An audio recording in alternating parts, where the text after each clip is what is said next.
Sri Lanka's most powerful news brand.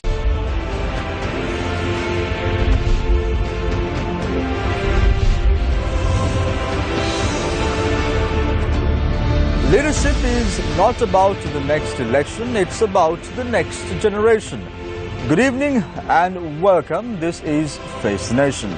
Our topic of discussion today revolves around the upcoming local government election. We are just 5 more days away. How are political parties faring it up as far as the local government polls are concerned? To discuss all this and more, we have invited 3 new guests to our studios this evening. Joining us for the first time on the show is Ashan Nanaikara, attorney at law. He is Secretary Legal of the United National Freedom Front. Nice to have you on board, Ashan. Also joining us this evening is Dr. Pradeep Karyavasam. He was a former Chief Medical Officer of the Colombo Municipal Council. He is also the Sri Lanka Podujana Peramuna candidate. Nice to have you on board as well, Dr. Karyavasam. Also joining us this evening is Shahul Hamid, a UPFA additional candidate, also an entrepreneur. Nice to have you on board as well, Shahul. So let's start off tonight's show with Ashan Nanaikara, attorney at law, Secretary Legal, United National Freedom Front. Ashan, this is the first time that your party is contesting an election, and that happens to be the upcoming local government election. What is it that your party is going to be bringing to the table this time around? First of all, I must thank Face the Nation to invite me for this program. Shamil, now your question is what we are bringing forward in this local government authorities election. I must ask a question from those who are in the main political stream. First of all, that what they have produced, what they have brought forward in this local government election as they are doing after they winning the election. As the United National Freedom Front, we have issued our manifesto. In that manifesto, our main political slogan is Tiraka Balaya. In English, that we call as decisive power. To get that decisive power, we have brought forward five-fold mechanism to bring forward to the people. What are those five-fold proposals? First of all, we say that these local government authorities are the responsible for eradication of prevention of dengue. That has become a menace in this country. So we say, as our first important prioritized work, we'll say we'll eradicate dengue menace from the local government authorities. Secondly, Shamil, we say we will beautify the municipalities and the Pradeshiya Sabhas, and we will make it as a very clean, hygienic place. Thirdly, zero corruption. That should be the main slogan in this election, due to the fact that my learned other erudite 2 scholars also would agree with me, despite their political allegiance, that corruption has become that has gone over the bridge now in Sri Lanka. We all have to work together and stop the corruption. I don't say that my other friends who are representing the main political stream, they would say no to that, but they are the party that they represent, either UNP or SLFP, UPFA or Mahinda Rajapaksha's joint opposition, none of them could not able to thus far eradicate the corruption that they have given the impetus to the corruption so far. Thereafter, as the 4th proposal, we put the efficient local government authority that we will try to bring forward to the people. The efficiency of the local government authorities that you know, Shamil and Sonali, that is, I must say, that is nil. I have personal experiences. Couple of days ago, I wanted to build my house at Moratua. I wanted to pass my building plan. When I go with my building plan, they ask for the registered surveyor's plan. For the registered surveyor's plan only, I went 5 days. Only today only, I happened to bring the TO to my house and show my house. What is the being a lawyer, if that is the status of me, I can't imagine about the masses of this country. What's the fifth proposal of your party? So we say that if someone comes with he wants to pass a plan, or he wants to get a permit to fall his jack tree, then our mechanism is within 2 days. Within 2 days that has to be done. In addition to that, Shamil, now this local government election system has been changed. Each ward has one member. Let's say that in your village you want to get the plan passed, in your municipality council you want to pass a plan, then you will go and meet the member that you have elected. Give him the plan within 2 days. If that is a UNFF member, he will do the work. Thank you very much, Ashan Nanakara, Attorney at Law, Secretary Legal of the United National Freedom Front. A lot of optimism indeed. Let's see whether your party is able to secure some seats in the CMC as well as local government bodies. My next member that is going to be grilled now is Shahul Hamid, UPFA additional candidate. Is also an entrepreneur. Shahul, now you being an entrepreneur, what kind of new thinking can individuals like you bring to the Kalam Municipal Council if elected? Thank you, Samir. First of all, that's a really good question, and thank you and for yourself and the team for giving us this opportunity to come and kind of clarify some of our key positions for this election. And in terms of bringing certain innovations, we believe that under the leadership of Imazat Sali as the mayor for UPFA, we are looking at 8 different positions or 8 different ideas that we really want to work on. First, we have the garbage issue. Then we have the development of shanty areas, education, jobs, the youth, city planning, health and traffic. So these are the 8 key areas that we are really looking at developing. Because you can see in the last 50 odd years or so, with the UMP being in power in the CMC, nothing has actually been done. If you can see that, for example, you can go to Colombo, you see high rises, and you see some form of development in the last 7 to 8 years. But again, those are very specific to certain areas. But if you go to certain places such as Maradana or Maligawata or outer Colombo, Borella, Vanatamula, the houses still remain the same. So in terms of these problems, we believe a strong team in the CMC with the leadership of a person who has the necessary experience, such as Azad Sali, who has been on the CMC from 1991, functioned as a deputy mayor and was also an acting mayor on many occasions. An individual like that, under his leadership, we believe that the CMC can transform itself into an effective organization. Shahul, you did mention that for the last 30 years the UNP has been governing the council. From the inception, yes sir. Absolutely. For over 30 years the UNP has been governing the local council, and then you say that Azad Sali was a member of this council as well on many occasions. So it doesn't really fit. Now you have someone who was a deputy mayor of Colombo and now he's contesting under the UPFA. And you're trying to say that because individuals like the party that was in power before, that the CMC was not efficient. The reason I'm saying this is, if you really, I got an opportunity to read the manifesto from the UMP, which is from the mayoral candidate from the UMP, Rosie Senanayake, and she herself agrees. I'm quoting here directly, since 1994, there has been no effort to improve the economy of Colombo, even though the country's prosperity depends on the city's financial well-being. So in such a scenario, when the UMP mayoral candidate herself agrees and says in her own document that the UMP has not done anything since 1994, it becomes a huge question mark. So in that context, Azad Sali has been a person who's been working for the community. No, but the question is, no, you're not answering my question. My question is very simple.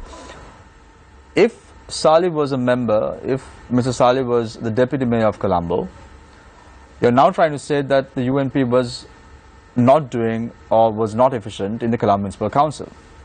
and he was a member of the council since 1991. It's like you trying to tell me he did not work before. However, now he'll start working from from the next local government election if he's elected to power. With all it's due very respect, hypothetical, isn't it? No, that's not How what I'm saying can people here. place that trust on individuals and not political parties? That's not what I'm saying here right now. What are you trying to say? When Azad Sali, for example, was the deputy mayor of Colombo, if you go to the Maligavat area, Central Road specifically, to the area that he's contesting at the current moment, until he became the deputy mayor, there was no water in that particular location. And it's very well known around Colombo, regardless of whether you are a UMP, UPFA, JVP, or whatever party that you're coming from. In the tenure of Azad Sali, work was being done regardless of whatever background that you have. That impartiality is what makes him a great choice. That is what I propose him to be the best mayoral candidate for Colombo. Thank you very much, Shahul Hamid, UPFA additional candidate. I now move my attention to Dr. Pradeep Karivasam, a Sri Lanka Podujana Peramana candidate. Dr. Karivasam, right at the outset, we have the two main political parties, the UPFA as well as the UNP, fielding their mayoral candidates. And why isn't it the case of the Sri Lanka Podujana Peramana? Is it because you all don't have people who can lead the council? What is the reason behind this? Well, thanks for having me here.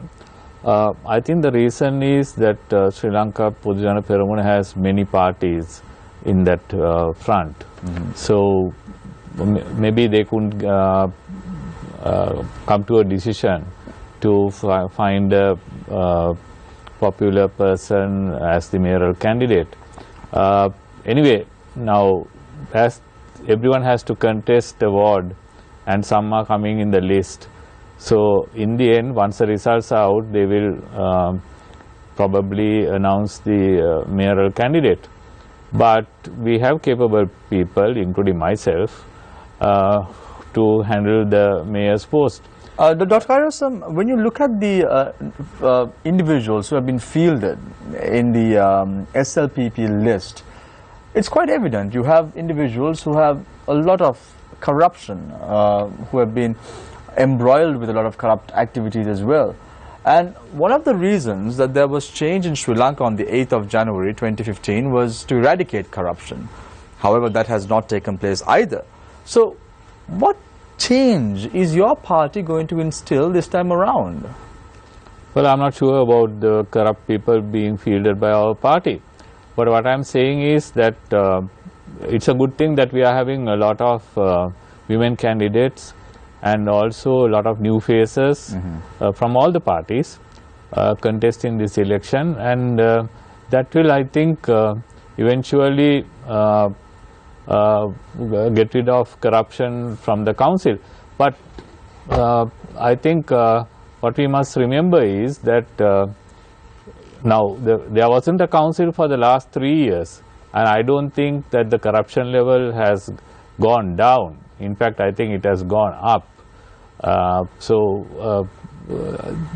Therefore, I think it's better to have a council with elected members who can oversee what's happening at the ground level up to the higher levels. Dr. Karivasam, you said that you are not aware of the corrupt individuals who are in the list or at the running as far as the local government polls are concerned. I can name a few for your information. The former mayor of the Dehiwala Mount Lary Municipal Council, who has been embroiled with a lot of corrupt activities. Dhanasiri Amaratunga is contesting the local government elections. Then you have the Hambantota former mayor also contesting, who was accused of taking a gun and going astray when there was a protest march in Hambantota. And you have individuals like this contesting under your ticket. And you're saying that your slate is very clean. So I was only thinking of Colombo, you see. I was not thinking of the national level corruption or anything like that. Anyway, anyone is innocent until proven guilty in a court of law. Absolutely, Dr. Karivasam. Thank you very much for joining us this evening, Sri Lanka Podujana Peramana candidate. Let's open the floor for questions from our journalist tonight. On to my immediate right is Nadir Majid. On to my immediate left is attorney at law Sonali Vanigabatuke. On to my far left is Charita Fernando. We have quite a balance today on the show. 2 female representation in as far as the journalists are concerned. So that's good news. So let's start off with Charita. Thank you, Shamil. My first question is for Dr. Karivasam. You have mentioned earlier that since you're from the medical profession that you would like to focus on disease control in Colombo. Can you elaborate a bit on your plan? What is your plan to make Colombo safe in terms of disease? Well, I was the Chief Medical Officer for 14 years, and during those 14 years I got rid of filaria and I got rid of polio for good, those 2 diseases for good. And then in dengue control, I think I had like the Asia's best dengue control program, the house-to-house campaign, which was very well accepted by the WHO and the United Nations Committee for Human Settlements, where I won awards. I won the first, I'm the first Sri Lankan to win the International Green Apple Award. That's all in the past. No, what I'm saying is that we had plans and we had been continuing with that work. Unfortunately, during the last 3 years, they got rid of they stopped all these programs. So first thing is we have to get back to basics, right? We have the systems which are running, so we will again have to restart all these programs, and then from that there on move on. Charita, I just want to interrupt you for a second here. Thank you very much, Sonali, for reminding. We also did invite a representative from the United National Party today to attend tonight's show. However, sadly, we tried to get through to Ms. Rosis Lanka, also individuals attending, contesting under the UNP ticket. However, there was no response from any of them, probably because I do not know, but probably because right now the UNP is on the spotlight as far as the central bank bond controversy is concerned. So hence, none of the members of the National Party did answer their phones, nor did they want to attend tonight's show. So please, Charita, you can go ahead. Yeah, now continuing further. Some of the programs that Yes, were now done in the past. with regard to dengue, we have to again go back to those house-to-house inspections, but not with the police or the army. We have to get community participation in those programs as we did in the past, and for that we have to appoint the CMC officials like say the public health inspector, the midwife, the health instructor, and the overseer who looks after the garbage collection into a committee, and they'll be in charge of a certain road, right? And then they have to co-opt the community leaders or the members of the community into committees which will, cover the area, they will inspect the area weekly or maybe bi-weekly. We have to do a thing like that. That's the only way we can get rid of dengue. How can you get the public more involved? Because in what really happens is until your area is affected, nobody really cares. How will you engage the public?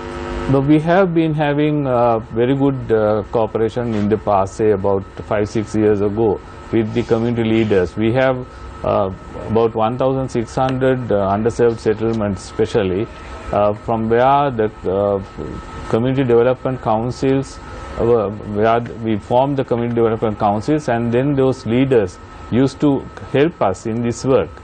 But it was difficult to get people from the middle class areas. However, there were some people who used to support us and come for our programs. Now that is dengue. Now, for example, there are other diseases like typhoid, paratyphoid, hepatitis, and for those things they are either waterborne or foodborne. Now for those things we have to have another type of programs. Now because they are waterborne or foodborne, we used to check all the hotels, and for food, the water, the workers were checked in our own laboratory, which had been stopped now and given to the private sector. Now the CMC is privatizing everything, right, for reasons better known to those officers. A very unfortunate thing. I think we have to again restart the basic work that we have been doing, say for the past 30 years, not including the last 3 years, but when the councils were functioning. If we do that, then we start from the basics and then... But Dr. Karivasam, even in the past, in spite of the programs that you mentioned, the dengue epidemic has been there, in spite of this thing. So is your back to basics approach going to solve anything? All over the world, the dengue patient numbers have been going up. No country has got rid of dengue. Not Singapore, which has one of the... But that's what I'm saying. In order to resolve it, can you do it by going back to basics? Don't you have to come up with something different? We can't eradicate dengue. We can control it to a certain level. We can control it to, say, we can control the deaths, one thing. But the numbers, Thailand has one of the best programs. Singapore has another very good program. So what is an acceptable level of dengue? Until we find a vaccine for dengue, it will continue to hover around us. Ashan, I have a question for you. You mentioned about building plans and getting approvals for building plans. Now, last year after that collapse of that building in Valuata, the CMC authorities said that there may be as many as 10,000 illegal constructions, similar illegal constructions in the Colombo Municipal Council area. Now, you said that if your ward representative is a member of the UNFF, the National Freedom Front, the United National Freedom Front, then you can take your building plan to him and he will take care of the process of getting it approved. What if the member is not from the United National Freedom Front? But still, Samir, now in this new ward system, even if it is not the elected candidate is from UNFF, still it may be from joint opposition or the SLFP, UPFA or JVP. So then still, yet you have a member from your elected area. In past we called it as member system.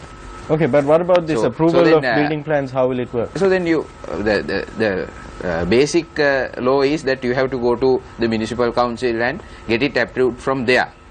But the reason that I am talking about vote system is, if you are not give the results to those who gave the votes to you from your ward, so next time you can't come into, you can't be elected. So on this issue of building plans, how will it be approved? So that what is our mechanism is that as long as corruption is involved in the municipal council, you can't control anything at all. But this is the problem, right? No, because I'm coming right to that, now you have. I'm asking now. You said that you take the building plan to your ward representative and they'll get it approved. Forget about whether they're from the United National Freedom Front or not. You're giving the power to pass building plans to members of the council. No, that is not so. That is incorrect. Huge that is issue. incorrect. You're giving them discretionary powers to pass building plans. No, what and already the saying CMC is saying that there are possibly 10,000 illegal constructions in the city. No, Sami, that is Isn't not that the case. opening the door for more corruption? No, that is not so. What I said was, now, in the normal process of law, you are going to the municipal council and get it done from administrative officers. If there is a responsible person from your ward, that he will make sure to get it done in 2 days. Either if it is UNFF or UNP or SLFP. But that is a problem, isn't it? Because right now there are guidelines which the UDA has, which the Urban Development Authority has laid out, saying this is these buildings, if you're building in these areas, these are the regulations, these are the number of floors that you can go beyond, and those guidelines are being violated by every Tom, Dick and Harry concerned. Your plan, to me, sounds like it will open the door for more such building to happen. No, because within 2 days, if I was a developer, a condominium developer, I'll go find the guy who's representing the ward where I want to build a building, and if he happens to be from the United National Freedom Front, within 2 days he'll get my building plan passed, I mean, even if it's in violation of the UDA's guidelines. Do you know how many workers are in Colombo Municipal Council? There are exceeding 10,000. No, but I'm saying your solution is giving too much discretionary power to the councillors. You don't have 50,000, 100,000 building plans coming into the Colombo Municipal Council per day. So you have enough workforce. The only question is the efficiency of it. That is why we are coming up with. So you're the saying that plan. 2 days is enough to go through a building plan to see. Shao, do you agree with that position? Do you think that 2 days is enough to go through a building plan? I think the entire system needs to be reformed. When it comes to city planning, I don't think it's CMC has a lot to do with it, but construction, city planning is something that should be resolved at a national level. I think that's where most of the confusions really But when come from. you see, you mentioned Mr. Azad Saleh. Now he's been deputy mayor previously, has been on the council for a long time. He was also in the opposition. This is not the first time that he's contesting under the UPFA. His last stint in the CMC was also in the UPFA. We had him on the show some time ago, before he announced his candidacy, and we were talking about the same issue about building plans and the approvals of building plans. And he said, you know, all the guys get together, they sit down, and it's basically the pot is divided amongst everyone and the building plan is passed. So this is the kind of mentality that is there in the councils and among council members. When you're talking about a national level reform, I mean the rules and the laws are already there. The problem is that no one's willing to follow it, and that approvals are granted in violation of those laws. So it's basically law enforcement, isn't it, that's missing? Look, I do not. So there's no disagree. need for I don't national disagree level with reform you there. at all. I don't disagree with you at all. In terms of the CMC, there is a lot of reform that needs to take place, and I think everyone is in agreement to that. What I mean by at a national level, I disagree. I don't think that you need reform. I think you need the police to arrest the people who violate it. you know, no, I actually appreciate his questions because you know what, I do not disagree with you at all. This is my position. Again, Azad Saleh was here last week as well on this show, and I think he gave his position as well. Now, for example, this 10,000 buildings or houses or homes or properties that who are not meeting requirements, for example, well, they're waiting on a judge's order or a signature to really break it down. In terms of CMC, well, CMC should be the catalyst for a national program. Again, these rules and regulations already exist. But if you really look at it, city planning has a direct correlation to even the traffic that we suffer in Colombo. Now, I made this point when I first started off. Buildings are going up. But there is, if you look at the roads have been updated, right? Bigger sidewalks, but no new roads have been built, right? Buildings are going up, but there is not enough car park for the people who are coming for those buildings, right? So there should be a certain regulation at the national level for all of these constructions. But we do have a national level policy. We have the Ministry of Megapolis, Rahul, if you're not aware of it. I'm quite aware of it, but the question is the implementation. And I have a national level policy on No, I completely agree. So if There that's the is. case, why do we need the CMC to do it? See, what I mean, as I said just a short while ago, I do not disagree. CMC has to be the catalyst in terms of really implementing these regulations. But it also has to be in conjunction with policy at a national level. And I do not disagree with you. I completely agree with you. And I also agree with Azad Saleh. Construction, when you have these projects coming in, it is a pot. People come in, they decide as to what they want. People get things done if they have money. Dr. That is the Karivasan, what truth. is your thought on this? Do you agree with the gentleman on your right and on your left? Some things what they are saying are okay with me, but I think they don't know what's really happening inside CMC, because I was a member of the planning committee also. Now don't say that I shared the pot. One major constraint is that the planning division is understaffed. So you can't do it in 2 days. You have to send the inspector to see what's happening on the ground, and then once they finish also he has to go and see whether it's properly done to give the C of C, the certificate of conformity. So for those things they lack facilities. May I be permitted to ask a question from Wait, just 1 minute. And also CMC hasn't got 10,000 staff. The total cadre is 12,000 something, but they have only about 7,000. And lot of technical officers, not only from for the planning division, but for the other divisions also, there are a lot of vacancies for technical officers. We should, once we get into power, my party, when it gets to power, will fill those vacancies first. Samir, can I just interject here? Now, Ashan, you had a question. Doctor, can you answer me that now I want to pass a building plan. What's the reason that the CMC is expecting my surveyor plan to be registered? Why? I don't know the little. And then for the survey plan also, they are coming to the place and inspecting. That is, I go 5 days to CMC. Only in the 6 days I will be able to bring the TO to my house.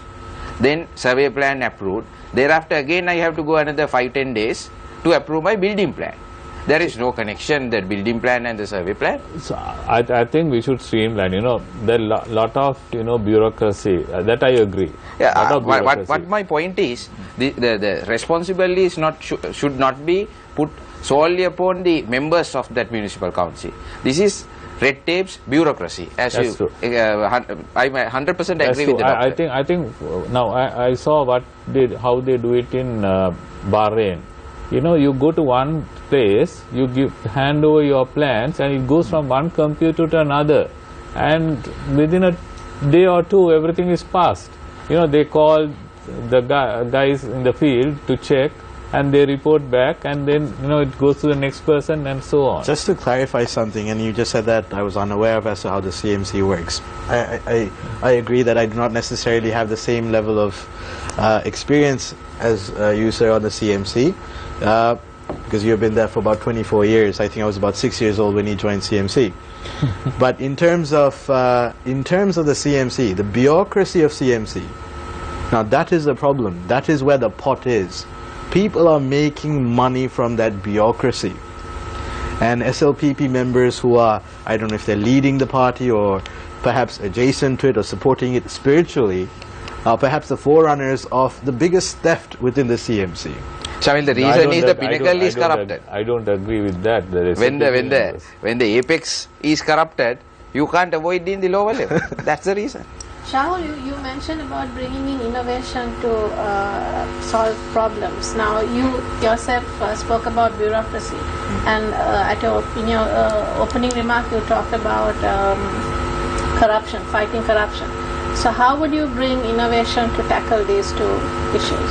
Look, that's a very loaded and a very large question to answer, but I'll try my best to answer. We'll give you 1 minute to answer, Shahul. I think I can write an opus about that. But in terms of how to fight corruption, in terms of how to streamline bureaucracy, we need to really take it a step at a time. It's a part and parcel of a whole. It's not a slice of the cake. You can't have just a slice of the cake. You have to buy the cake as well. So thereby, focus immediately on. That's right. We have 8 priorities in the CMC, and I would like to reiterate this. One is the garbage issue. We want to develop the slum areas. We want to increase education, or the efficiency of education, as in how it gets directed to the So I'm students. trying to say, Shahul, let's keep that park those thoughts to side, because you just mentioned that in your opening remarks as well. Are you trying to say that 5 years is not enough for you all to bring in that change at the CMC? I think that would be the UMP who requires 10 years. We will, of course, implement our policies with immediate effect. But you just said that it takes time. You said you can't do all this overnight. No. What I said was, again, if you're going to look at a problem, you cannot look at it individually. You need to see it as part of a bigger picture. That does not mean that I need, or the mayor needs, 5 to 10 years to implement it. You can have change now, and that's what the people want. They want change now, not 5 years, not 10 years, not 15 years. If you have money, or people are empowered, they don't mind it. Tell me what change has the UPFA has been able to instill after being elected to power on the 8th of January 2015? I would say, for example, let's take our president. Our president, for instance. Now, Azad Salih is a mayoral candidate for the UPFA. In itself is a historical decision, because he is not a member of the UPFA.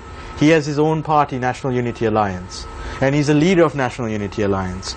But the president has seen him as a person who is capable of dwelling into the requirements and the needs of the people, and thereby to do something good. Therefore, the president made a decision that Azad Salih is the choice for mayor of Colombo. And that is a mindset that did not exist before. Shahul, one of the allegations leveled at the UNP, the Sri Lanka Pulajana Peramuna, as well as the UPFA is the fact that most of the candidates are also corrupt. I can mention a few. Janaka Ranawaka, who is contesting from the Colombo Kotte Municipal Council. His name is very clearly mentioned in the press fact report that was tabled in Parliament a few weeks ago. And again, it's the thing with Azad Salih. No, let's not talk about Azad Salih. I want to talk about UPFA. No, the thing is, I represent. I represent like two a prayer, ideals. yes. I represent two ideals. I represent the ideals of the president, and I represent the ideals of Azad Salih, who is our mayoral candidate. The thing about Azad Salih, he is not corrupt. What is it? Let's keep it aside. What is the UPFA's policy in terms of corrupt politicians? If they are corrupt, and they are proven to be corrupt, well, guess what? There is a legal framework, there is a law of the land, and it needs to be executed to the fullest. Sonali, do you have any questions from Shahul, Dr. Karivasam, or Asha? Yeah, well, I was actually listening very intently to the conversation. Shahul, I'll ask you the first question now. National unity and reconciliation is something that is very closely being monitored at national level.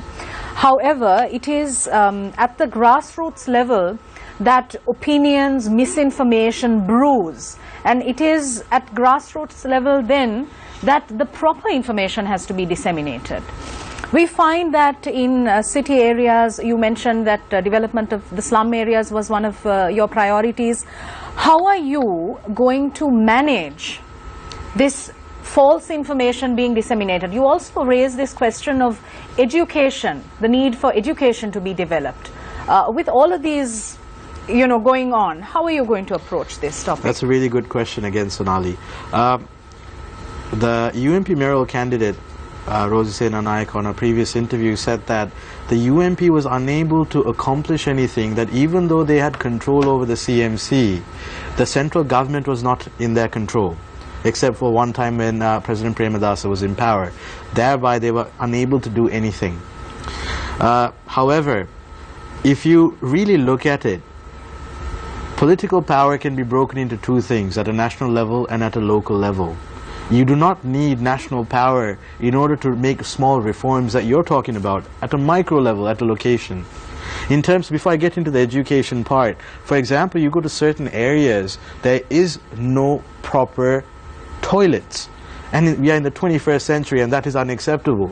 To make a toilet would cost 50,000 rupees. We have a bond issue, 4,000 billion rupees is the loss. 14 billion since the last 3 years.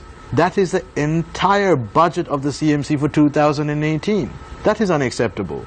I don't believe that you need to go to that extent to solve the common man's issue.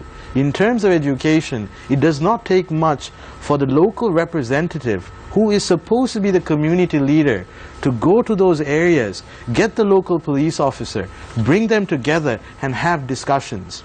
And that is not happening. Discussions don't necessarily mean that the work is going to be done. We see a lot of finger pointing going on, Shahul. I am not finger pointing to anyone.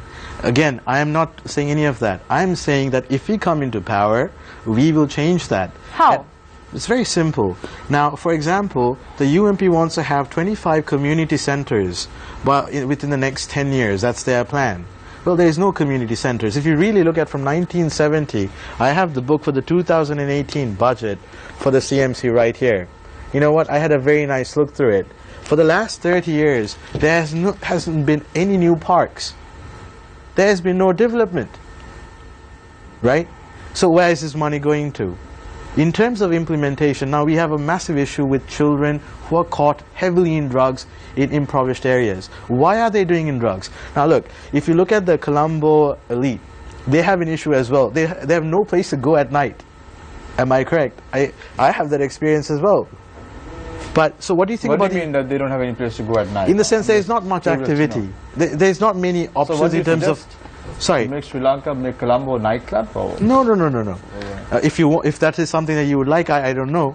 But again, but you just mentioned people don't have anywhere to go. What I mean by nightlife, again, is that in the list of priorities of the UPFA? What I mean by a nightlife, for example, doesn't mean you need to go to a club or a restaurant to do that, right? If you go to certain developed countries, right? You have areas for young boys and girls to come in, elucidate their thoughts, reflect, have conversations. Where are these kind of conversations occurring in Colombo? So recreational areas. Recreational areas. Now let's say, for example, you take Green Path, you see art. Why do we not take that, develop it further, right? Have some carnivals there. It doesn't cost a lot of money. There are carnivals in that area, if you don't know. Sir, what I want is something consistent. Consistency. That is what's lacking. I hope that answers your question, Sonali. Right. Thank you very much. We need to go for a short commercial break. When we come back, it's Face the Nation. We're speaking to Dr. Karyavasam, Shahul Shahabdi, and also Asha Nanaikar, attorney at law, on the upcoming local government elections and what their policies are for their respective parties. All this and more after short commercial break. Stay connected. Stay with Face the Nation. Welcome back. This is Face the Nation. We started off the third round with Shahul Shahabdi, a UPFA additional candidate as well as an entrepreneur. Shahul, you are very clearly articulating about your position as well as the party's position on the 8-point promises or pledges that have been made to the public in the Colombo Municipal Council area. Now the question is, whatever beautification that happened in the Colombo city limits was done by the previous regime under under Gotabaya Rajapaksa, who was the man in charge of the urban development area. We saw people getting housing at a cost. We saw shanties being cleared off. And now you're trying to come and tell me that this is the same program that the UPFA has as well. Now I'm trying to wonder, what are you all trying to do? The time starts now. Well, UPFA is not going to do what Gotabaya Rajapaksa did. The question is, beautification of the main city of Sri Lanka is a wonderful thing. But the question is, at what cost? The cost of the beautification process was something that we cannot, I don't think, it'll take another 2 or 3 generations before we experience it, because it was done so haphazardly, right? I remember, for example, there were races where you broke the pavements, right? You had millions being spent on flowers that were not indigenous to that area. Thereby it had to be replaced over and over again. So beautification at the cost of people's money as a short-term fix is something unacceptable. The development that we are talking about is something that is supposed to last, right? We are having a very energetic mayor. We're going to have a very energetic council, and they will be working towards achieving goals that will be in the best interest of the people of Colombo. But again, Colombo does not end at Kolpiti, right? Colombo goes to Borella, Vanatamula, Maligavatta. All those areas are also people, are citizens of Colombo, right? So whatever changes that we make, it has to cascade down to them as well, because they are also part of this beautiful city of ours, right? So anything that we make has to be inclusive, not exclusive. Do we have the manpower to do all this? Because I recollect during the previous regime they used to use army personnel to clean the parks, to install lights, so on and so forth. What plan do you all have? You can have a plan, but if you can't materialize or implement it, that's a negative. You know, Samir, I find it disgraceful to use our soldiers to clean drains. That is not their job. They have served our people enough with blood and sweat and tears, right?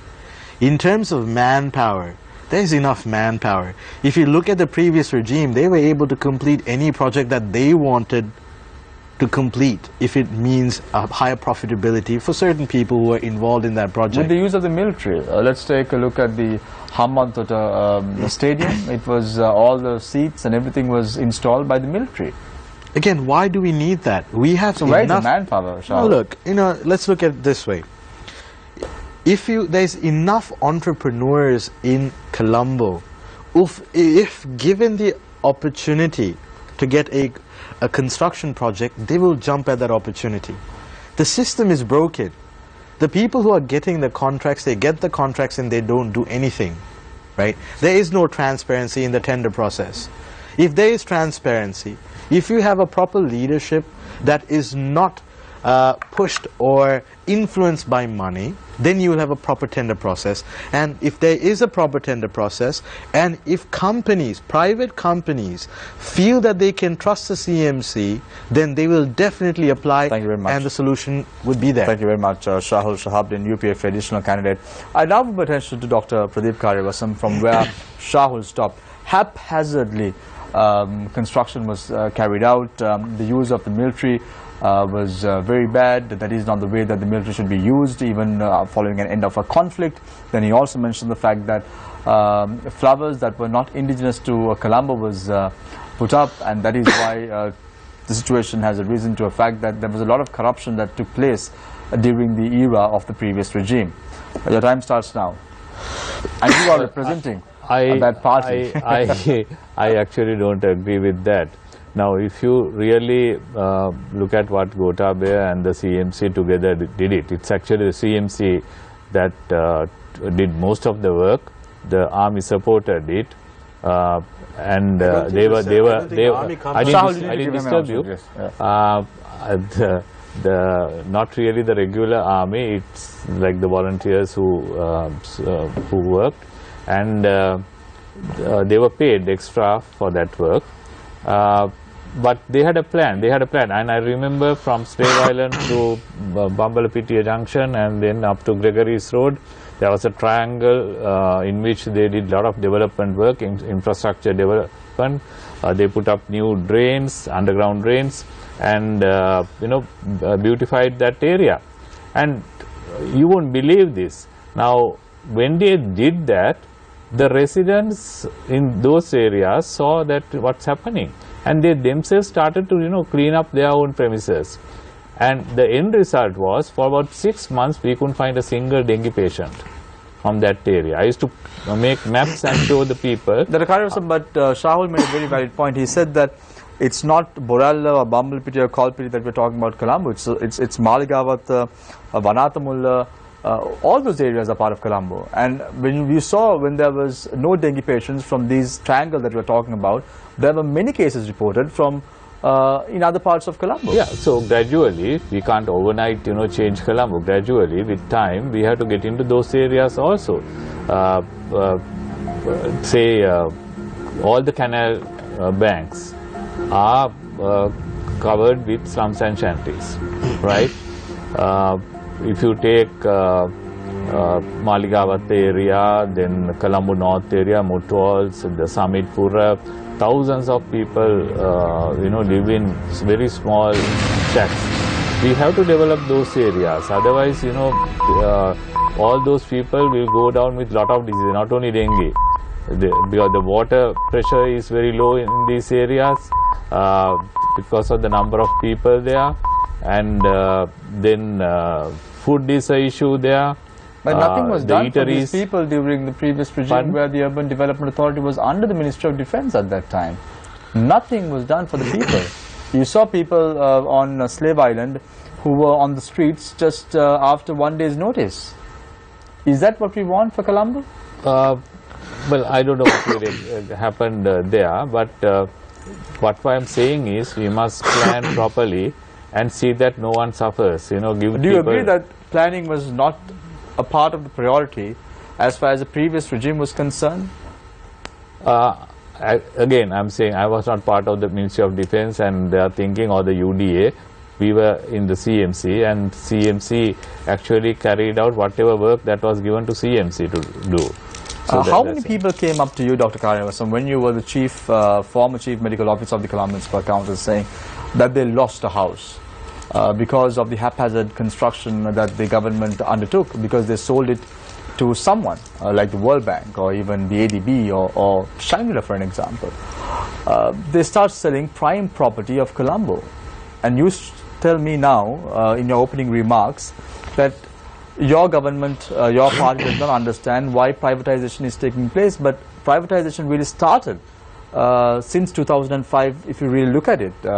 Expropriation of the bill that was brought in the 2011, when private companies was doing a great job, like the SLC ECC, which was doing a great job, Hilton, which was doing privately doing a good job. All these things were taken over by your government, thinking it was underutilized. Why? Because of a few individuals. And what makes you think that? I was talking about the services that CMC was handling, not about the national level services. Yeah, but at the end of the day, doesn't it boil down to the national level politics as well, the local government polls that are taking place right now?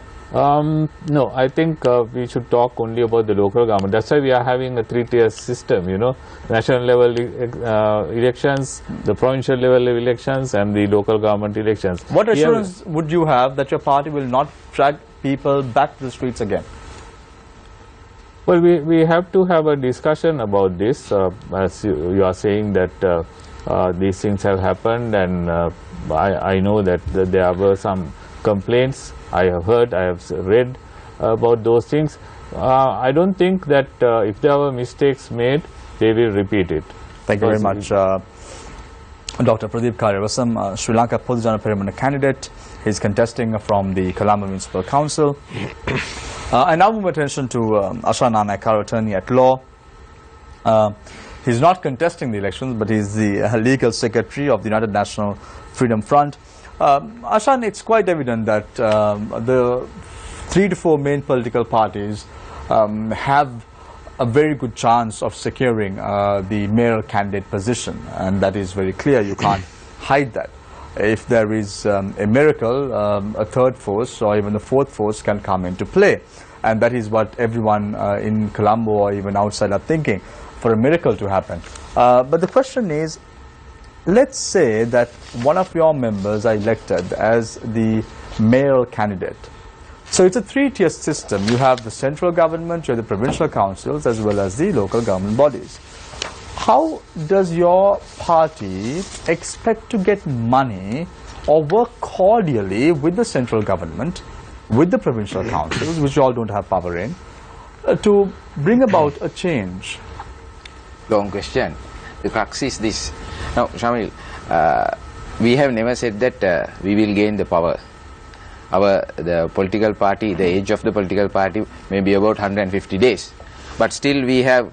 that's why I said a miracle has to happen if that's... Yes, yes. Okay. That we have never said also, as you perfectly correct. That miracle, I don't think that in coming days, in this local government election that would happen, but we will work hard for that thing to be happen. However, now, still we have given tendered our nominations papers for 65 electorates. Now your question is how we can work with the central government and work with the other political parties. Now take the Colombo Municipal Council with UNFF. Now you may have seen we have signed the MOU with Srinath Pereira's party also, that their nomination list had been rejected, and they also backed us. So with this coalition we will be able to secure about, we expect 3-4 members, however that it might be varied. However, if we can get 3-4 members in the Colombo Municipal Council, some will add from the list also, it could go up to 5-6. If we can get that 5-6 member counting, then definitely will be the decisive power. You will be well aware of that no party in this election will get the majority. Even now, this Colombo municipal area is an area where the UNP has got the power since last 40-50 years. But still, I am telling, and I with responsibility, that definitely in this time they will not get the majority. Then UNP, joint opposition, then the SLFP, they will find for some other people to go ahead with. In that case, UNFF will come and we will provide our manifesto, where that there are 5-fold promises that we have given to the people. If they are agreed with our manifesto, dengue eradication, bringing up the efficiency of the municipal council high, and clean and beautified municipal council, and so on and so forth. If the other party the party who has a slight chance of getting the mayorship and get the power of the CMC, then we will support to them, provided they should agree with us to bring forward these proposals that we have put forward. Thank you very much, Ashan. You do sound exactly like a politician now, because your leader, Mr. Maitri Gunratna, is against the policies of the United National Party. He's against the policies of the UPFA. He's against the policies of the Sri Lanka Polujana Peramuna. Now I'm trying to figure out where is the political party really standing in this current context. Now, I think the viewers must know that we have gone width and breadth of the country. We have given our nominations starting from Jaffna to Trincomalee, Anuradhapura, Polonnaruwa, Puttalam, Ratnapura, Kalutara, Galla, Matara, Hambantota, 65 electorates. Everywhere we have 5-6 very strong candidates. They will go there. We expect over 100 votes in this local government election. If we can beat that target, definitely you will see after 10th of February we will become the decisive power in the municipal council. Thank you very much, Ashan. They say that there are no friends and enemies in politics, and you clearly prove that point. I open the floor for questions from our journalists. Let's start off with Sonali. Thank you, Samir. My first question is to Ashan. Ashan, across the city of Colombo, we see large numbers of short-sighted development projects, high-rise building, haphazardness all over the place. We are told of a tunnel system that the British brought in, so that Colombo didn't flood. However, Colombo is now also the subject to flooding. What kind of comprehensive plan will your party bring in place to ensure that the flooding in Colombo is that there's an end put to it? Because we need a streamlined procedure, processes. None of this is in place at the moment. Good question, Sonali. But honestly, I must say that first of all, in this local government election, that we will not be able to get the power in the CMC. But still, we have a manifesto. In there, we have touched the all sorts of areas. One is that the flooding of Colombo area. Whether as we see, the only way of averting the flooding of Colombo area is that there is a huge project that has now even been implemented by UDA, develop the Bere Lake area. So they are digging the lake, and they have that is actually that is not come under CMC. You were talking about under constructed buildings everywhere. When you go down the Akbar Road, you see Tata building is there, some other companies buildings also there. Those are also the buildings are constructions underway, and the flooding problem also there. But our proposal is we should work hand in hand with the UDA, and they have actually now brought forward very good plan pertaining to the Bere Lake, where that they are doing it. But unfortunately, I must be very frank with one thing. Even in UDA also, that is the place where the central policy making place as far as the beautifying of the towns and the junctions and those areas concerned, there are also a lot of red tapes and bureaucracy is there. Because I personally know we have some clients, they can't cope with and they can't go ahead with their projects because of the red tapes and the bureaucracy. So I don't accept the fact that CMC has the responsibility over the flooding is concerned, because the UDA has already taken up they have started their projects over the to avert the issue of flooding in the Colombo area. And I must tell that if I am permitted only, now Shamil asked a question that why we don't doubt about, we are not having any doubt about the track records of the doctor and the Mr. Hamid, but still there are a lot of members who will be hand in hand with the UPFA and the joint opposition. How sure are you about Shahul? I'm not sure. I'm not sure in the sense that I can say that his name might not be in the list of these. Shamil pointed out the fact that the Presidential Commission of Acts of Fraud and Corruption. so that you precisely mentioned some of the names. I can even read the names here, who are also working hand in hand with the doctor. So that is the place where we distinguish from other parties. If we can eradicate the corruption. Ashan, are you really distinguished? Because you also said that if they agree to your manifesto, you're also willing to work hand in hand with them. So that's all right. As long as our as long as the Hora agrees with your manifesto, it's all good. No, otherwise then we'll have to we'll have 5 members in the municipal council. Then we will not vote for anything and neither do support to anything. We'll just stay in their power. But that's for a 4 very years interesting and go thought, isn't it? As long as you're able to govern as well, you're willing to govern with rogues. No, that is not so. If even the rogues can support to our manifesto, then you must, as Sobita Swamin Wahanse also said, that is the time where the Tatiya Rattela Theatre. Ashan, the thing is, Can I add something?